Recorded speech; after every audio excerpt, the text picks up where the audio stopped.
Hello, my beautiful souls. I'm so grateful you're here with me today because what I'm about to share is something I once swore I would never reveal. My name is Eliana, and I am an ex witch who walked away from rituals, dark assignments, and spiritual manipulation. I didn't just leave a practice, I left a system designed to control people without them ever knowing.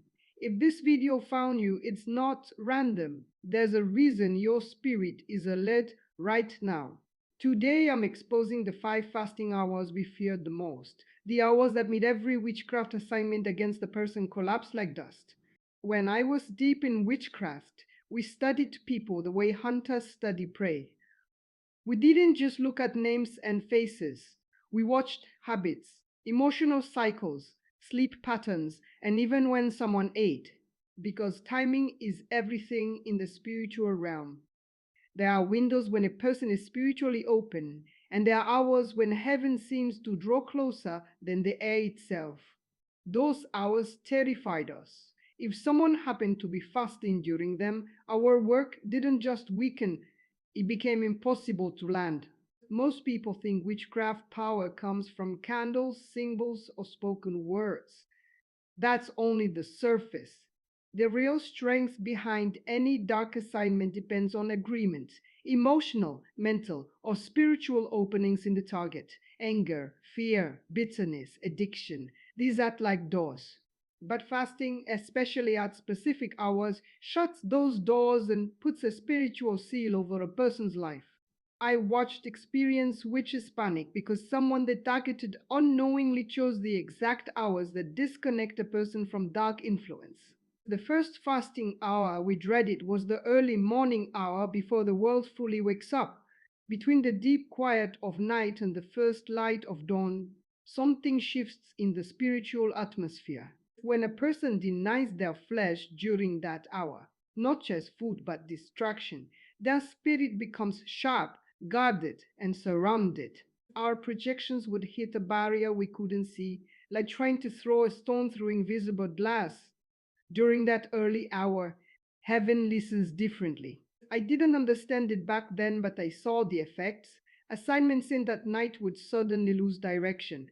Nightmares meant to disturb sleep would dissolve. We would check our altars and feel resistance instead of flow. It was like trying to speak in a room where no sound carries.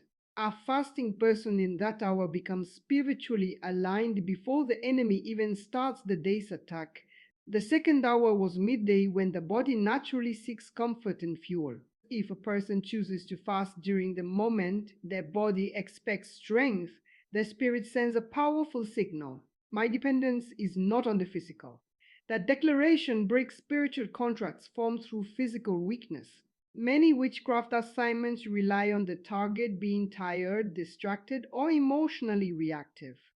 Fasting at this hour builds discipline that blocks those openings. I remember one case where we tried to influence a business decision. Everything was set, signs were favorable, and emotional pressure had been building for weeks. But the target suddenly began skipping lunch to pray. Within days, confusion hit our side. The person gained clarity instead of pressure. Opportunities we had manipulated vanished. It was the first time I realized fasting is not passive. It actively dismantles spiritual interference. The third hour we feared was late afternoon when energy drops and frustration rises. This is when people are most likely to argue, make rash choices, or fall into temptation. Witchcraft feeds on emotional reactions in this window. But fasting during this hour strengthens patience and self control. It creates a spiritual calm that makes manipulation slide off like water on stone. I watched spells designed to provoke conflict fail again and again when someone fasted through that vulnerable period. Instead of reacting, they paused.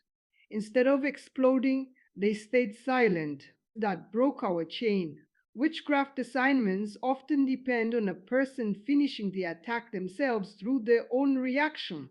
Fasting interrupts that cycle and returns authority to the person instead of the influence. The fourth hour was the evening transition, when day shifts into night. This is a spiritual crossover time. Darkness grows and spiritual activity increases.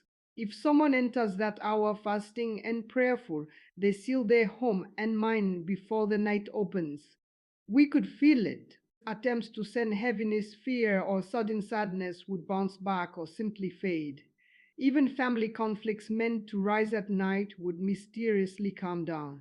I used to think it was coincidence, but it happened too often.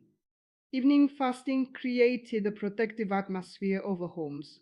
It was like a spiritual boundary line drawn around a person's space, one the dark forces had no legal right to cross. The fifth and most powerful hour was midnight. Many dark rituals are performed then because spiritual resistance is low for most people. They are asleep, unguarded, and unaware. But if someone wakes, even briefly, and denies their flesh in prayer instead of comfort, they disrupt the entire spiritual timing of attacks planned against them. Midnight fasting sends a signal that a person is spiritually awake while the world sleeps. That awareness breaks surprise attacks. We hated targets who prayed at that hour because our assignments lost their element of stealth. It was like trying to sneak into a house with all the lights suddenly turned on. You might be wondering why fasting has such power. It's because witchcraft works through the flesh, desires, fears, cravings, reactions. Fasting weakens those entry points and strengthens the spirit. It changes a person's frequency, making it incompatible with dark influence. I'm not telling you this to make you afraid. I'm telling you because you have more authority than you think. We operated in secrecy, hoping people would never discover how simple spiritual discipline can be more powerful than complex rituals.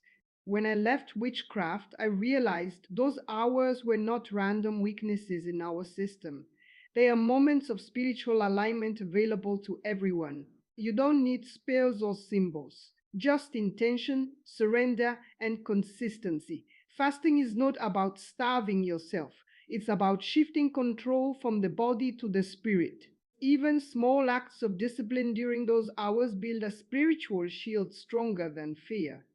I saw hardened witches abandon assignments because they recognized someone was covered. We would say, leave that one alone. That protection didn't come from luck. It came from unseen spiritual positioning. Your daily schedule can either open doors or close them. Most people fight spiritual battles without realizing their habits are either inviting help or resistance. These 5 hours are like checkpoints in the day.